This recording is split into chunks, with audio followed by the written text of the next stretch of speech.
नमस्कार विद्यार्थी मित्रांनो, आज आपण इयत्ता 9च्या कुमार भारती पाठ्यपुस्तकातील धडा क्रमांक 8 शिकणार आहोत। या पाठाचे नाव आहे अभियंत्यांचे दैवत डॉक्टर विश्वेश्वरय्या। या पाठाचा हा सेशन क्रमांक पहिला आहे। पाठाची सुरुवात करण्या अगोदर आपण या पाठाचे जे लेखक आहेत त्यांचा संक्षिप्त परिचय जाणून घेऊया। अभियंत्यांचे दैवत डॉक्टर विश्वेश्वरय्या या पाठाचे लेखक आहेत डॉक्टर यशवंत पाटणे। डॉक्टर यशवंत पाटणे हे प्रसिद्ध लेखक आहेत। शेकोटी, सुंदर जगण्यासाठी, चैतन्याचे चांदणे, जगाच्या कल्याणा, स्वरगंगेच्या काठी, ग्रंथ आमुचे साथी, उद्याच्या आनंदासाठी, चंदनाचे हात, स्वयंशिल्पी, सहावे सुख, सत्यशोधक तेंडुलकर हे इत्यादी पुस्तकांचे लेखक डॉक्टर यशवंत पाटणे यांनी केलेले आहे। लेखकाबद्दल जर तुम्हाला अधिक माहिती जाणून घ्यायची असेल तर तुम्ही नेटवरती त्यांची माहिती सर्च करू शकतात। आता पाहूया या पाठाचा जो संक्षिप्त सारांश किंवा जो आशय आहे तो इथे तुम्हाला दिलेला आहे। जाणून घेऊया पाठाचा संक्षिप्त सारांश। विज्ञान युगातील विश्वकर्मा व आपल्या विषयातील अचूक ज्ञानासाठी विख्यात असलेले डॉक्टर विश्वेश्वरय्या यांच्या जीवनाचा व कार्याचा परिचय लेखकाने प्रस्तुत पाठातून दिलेला आहे। बघा, आता इथे लेखक सांगत आहेत की विज्ञान युगातील विश्वकर्मा। आता विश्वकर्मा हे एका भगवानाचे नाव आहे, ईश्वराचे नाव आहे। तर ते कोण होते? विश्वकर्मा हे कोण होते? तर ते देवतांचे वास्तुशास्त्र तज्ञ होते। कोण होते? देवलोकातील देवता जे होत्या त्या देवतांच्या कोण होते विश्वकर्मा? प्राचीन काळामधील एका ईश्वराचे नाव विश्वकर्मा आहे। देवतांचे वास्तुशास्त्रांचे तज्ञ मानले जायचे भगवान विश्वकर्मा। आता तुम्ही पाहिलेलं असेल श्रीकृष्णाची जी द्वारका, पांडवांची हस्तिनापूर आणि सोन्याची लंका असलेले रावण, म्हणजेच रावणाची जी सोन्याची लंका होती त्या सगळ्या वास्तूंची निर्मिती किंवा रचना विश्वकर्मा यांनी केलेले होते। असे हे जे विश्वकर्मा होते ते वास्तुशास्त्र तज्ञ म्हणून प्रसिद्ध होते आणि त्यांना तो मान सन्मान मिळालेला होता। मग ते प्राचीन काळामध्ये होते। हे ईश्वर विश्वकर्मा जे आहेत, भगवान विश्वकर्मा, ते प्राचीन काळातील ईश्वर होते किंवा विश्वनिर्माते होते। पण आता विज्ञान युगातील म्हणजे सध्याच्या आधुनिक आणि विज्ञान युगातील विश्वकर्मा कोणाला सांगितलेला आहे लेखकांनी? तर डॉक्टर विश्वेश्वरय्या यांना सांगितलेला आहे। बघा, असे ते विज्ञान युगातील विश्वकर्मा तर होतेच, पण आपल्या विषयातील अचूक ज्ञानासाठी विख्यात म्हणजेच प्रसिद्ध असलेले डॉक्टर विश्वेश्वरय्या यांच्या जीवनाचा आणि कार्याचा परिचय लेखकाने आपल्याला या पाठातून करून दिलेला आहे। तसा हा प्रस्तुत जो पाठ आहे तो लेखक डॉक्टर यशवंत पाटणे यांच्या चैतन्याचे चांदणे या पुस्तकातून घेतला आहे। आता आपण पाठाला सुरुवात करूया। बघा, इथे तुम्हाला पाठामध्ये डॉक्टर विश्वेश्वरय्या यांचा चित्र दिलेला आहे। इथे बघा, पाठ्यपुस्तकामध्ये तुम्हाला विश्वेश्वरय्या यांचं चित्र दिलेलं आहे। या विश्वाचा पसारा अफाट आहे। आता जर आपण बघितलं, आपलं हे विश्व जो आहे ते खूप मोठं आहे, त्याचा पसारा अत्यंत मोठा आहे, अफाट असणे, अत्यंत मोठा असणे। ईश्वर त्याचा नियंता आहे। मग ही बघा, हे जे विश्वाची निर्मिती केलेली आहे, जी सृष्टीची निर्मिती केलेली आहे ते कोणी केलेले आहे? ईश्वराने केलेले आहे। आणि असा हा ईश्वर या विश्वाचा किंवा सृष्टीचा नियंता आहे, निर्माता आहे।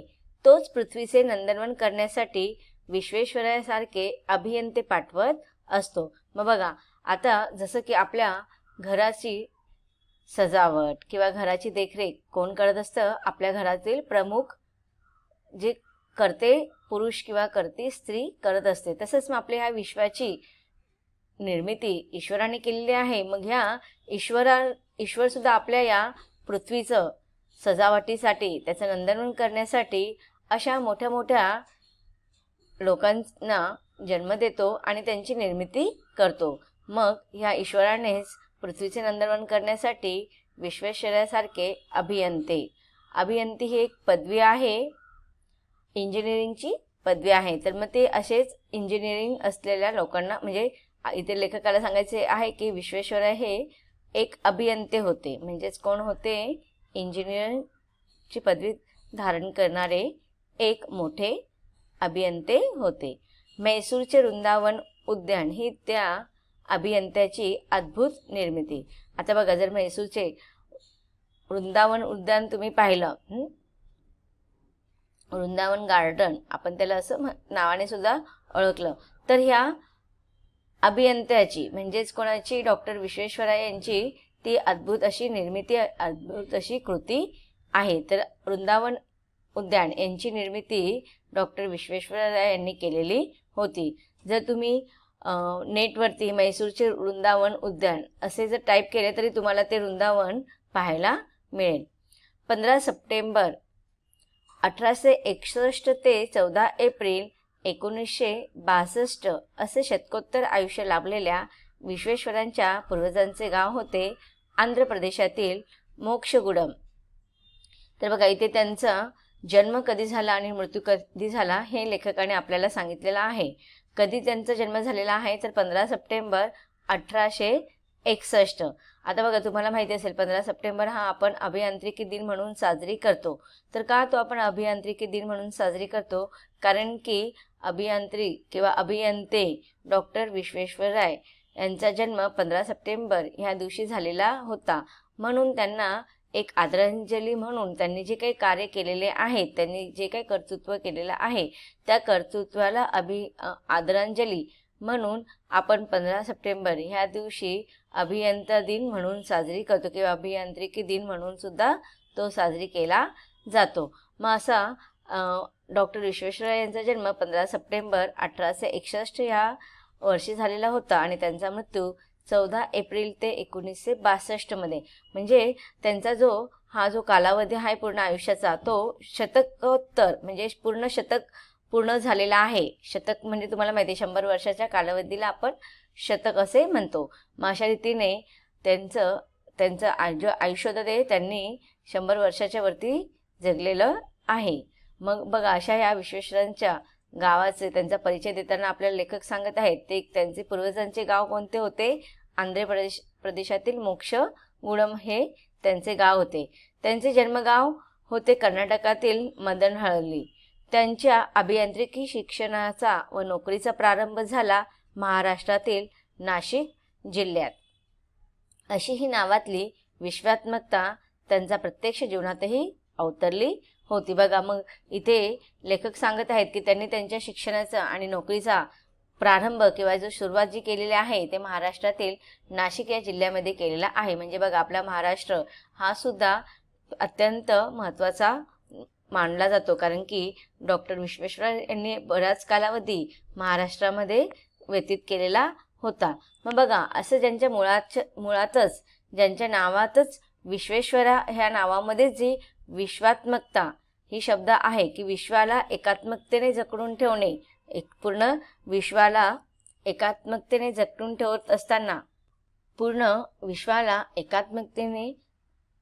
ठेवत असताना, विश्वात्मकता, तर त्यांच्या नावामध्ये सुद्धा विश्वा आहे. म्हणजे पूर्ण विश्वाला आपण एकत्र जकडून ठेवणे. तर त्यांनी त्यांच्या नावाप्रमाणेच त्यांनी त्यांचे कार्य सुद्धा केलेले आहे. म्हणून लेखक इथे म्हणत आहे की नावातली विश्वात्मकता त्यांच्या प्रत्यक्ष जीवनात सुद्धा अवतरली होती. आशावादी मनुष्य नेहमी एक नवी स्फूर्ती व एक शक्ती घेऊन वावरत असतो. मग बघा, इथे आता त्यांचे लेखक आपल्याला त्यांचा परिचय देत असताना त्यांच्यातली गुण विशेष आपल्यासमोर व्यक्त करत आहेत.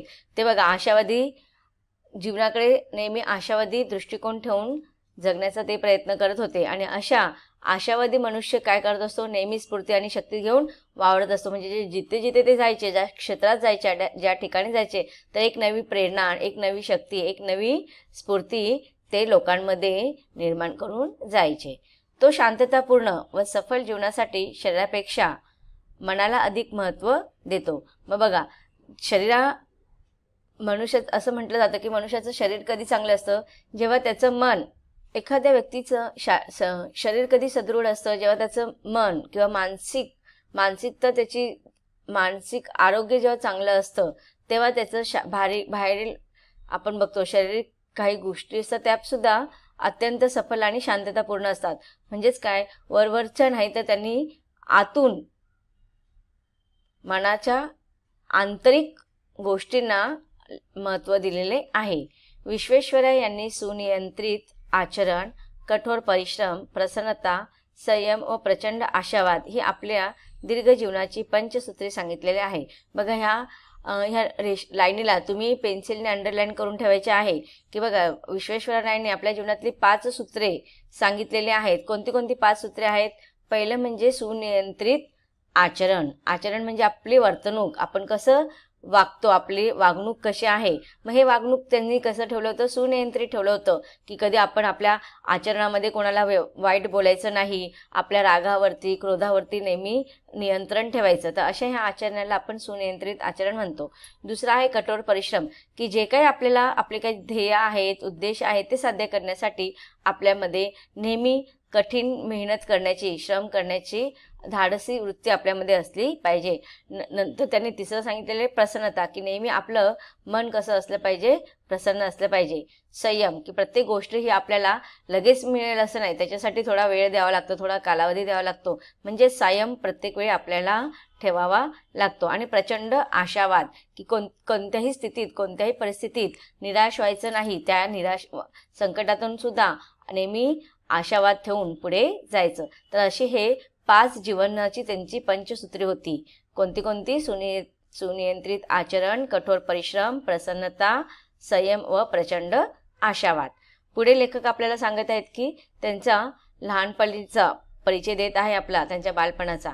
शालेय शिक्षण घेत असतानाच विश्वेश्वरय्या आपल्या सुसंस्कृत पित्याला पारखे झाले. म्हणजे जेव्हा त्यांचं नुकतं शाळेचं शिक्षण पूर्ण झालं होतं, तर त्यावेळेस त्यांच्या वडिलांचं निधन झालं. परिस्थिती बेताची होती, म्हणजे त्यांची परिस्थिती अत्यंत चांगली होती अशातली गोष्ट नव्हती, हालाकीची परिस्थिती होती. पण आई मनाची श्रीमंत होती, जिद्दी होती. आर्थिक परिस्थिती जरी त्यांची हालाकीची होती, पण त्यांच्या आईचा जो स्वभाव होता तो अत्यंत श्रीमंत मनाच्या त्या होत्या. म्हणजे त्यांच्या मनामध्ये एक, बाहेर एक असं नाही, कोणत्याही प्रसंगामध्ये त्या प्रसंगाचा हसत हसत सामोरे जायचे आणि जिद्दी होत्या. की जे एखादी गोष्ट, आता बघा, नवरा गेल्यानंतर एखादी बाई काय करते, हतबल होते, पण त्यांनी हतबल झाल्या नाही, उलट त्या जिद्दीने पुढे नेटाने सगळ्या गोष्टी त्या करत राहिल्या. तरी शिक्षणाचा भार आईवर पडू नये म्हणून विश्वेश्वरय्यांनी शिकवण्याकरून पैसे उभे केले. मग बघा, त्यांच्या आई जरी जिद्दी होत्या आणि अत्यंत श्रीमंत अशा मनांच्या त्या होत्या, पण त्यांनी आईला कोणत्याही प्रकारचं आर्थिक त्रास होऊ नये म्हणून स्वतःच्या शिक्षणाचा भार आईवरती न टाकता त्यांनी काय केला, शिकवण्या सुरू केल्या आणि त्याच्यातून पैसे उभे केले. पुष्कळ कष्ट घेतले. कष्टाच्या कमाईतून महाविद्यालयाची पदवी प्रथम श्रेणीत संपादन केले. मग बघा, अशा रीतीने आर्थिक परिस्थिती नसताना सुद्धा, विपरीत परिस्थितीमध्ये सुद्धा त्यांनी काय केले, कष्ट केले, मेहनत केले. एकीकडे त्यांनी स्वतः कष्ट करून पैसे कमावले आणि आपलं शिक्षण पूर्ण केलं. आणि मग अशा आर्थिक परिस्थिती हालाकीची असताना सुद्धा, विपरीत परिस्थितीमध्ये सुद्धा त्यांनी काय केलेलं आहे, खूप कष्ट करून अभ्यास सुद्धा व्यवस्थित केलेला आहे. म्हणून त्यांना महाविद्यालयाची जी परीक्षा दिली त्यांनी, त्याच्यामध्ये ते प्रथम श्रेणीमध्ये उत्कृष्ट, म्हणजे प्रथम श्रेणी म्हणजे फर्स्ट क्लासमध्ये ते पास झाले. मग बघा, ह्या सगळ्या गोष्टीतून त्यांची धाडसी वृत्ती आपल्याला पाहायला मिळते. शिक्षणाबद्दल त्यांची आस, मेहनत करण्याची वृत्ती, आणि याच्या व्यतिरिक्त त्यांची जी बुद्धिमत्ता होती ती अत्यंत तेज आणि तीव्र बुद्धिमत्ता त्यांना लाभलेली होती. तर ह्या सगळ्या गुणांचं, त्यांच्यातील आंतरिक विशेषतांचं वर्णन इथे लेखकाने आपल्याला केलेलं आहे. पुढे प्राचार्याच्या सल्ल्यानुसार त्यांनी पुणे गाठले. तेथे अभियांत्रिकी महाविद्यालयामध्ये प्रवेश घेतला. 1883 मध्ये ते अभियांत्रिकी पदवी परीक्षेत मुंबई प्रांतात प्रथम श्रेणीत आले. बघा आता त्या लेखकाने जे वर्णन आपल्याला सांगितलेलं आहे, आता हा कालावधी कोणता होता? 1819चा वेळचा तो कालावधी आहे आणि त्यावेळेस परीक्षेमध्ये उत्तीर्ण होणे ही अत्यंत अवघड गोष्ट होती आणि अशा सुद्धा अभियांत्रिकी पदवीमध्ये मुंबई शहरामध्ये ते फर्स्ट क्लासमध्ये प्रथम श्रेणीमध्ये उत्तीर्ण होऊन त्यांनी आपल्या बुद्धिमत्तेचं सगळ्यांना जाणीव करून दिली. तर विद्यार्थी मित्रांनो, आतापर्यंत पाठाच्या पहिल्या भागामध्ये आपण लेखकाचा संक्षिप्त परिचय पाहिला आणि लेखकाने विश्वकर्मा ही पदवी देऊन विश्वेश्वरराय यांचं वर्णन करत असताना त्यांच्यातील विविध गुणांची जाणीव आपल्याला करून दिली.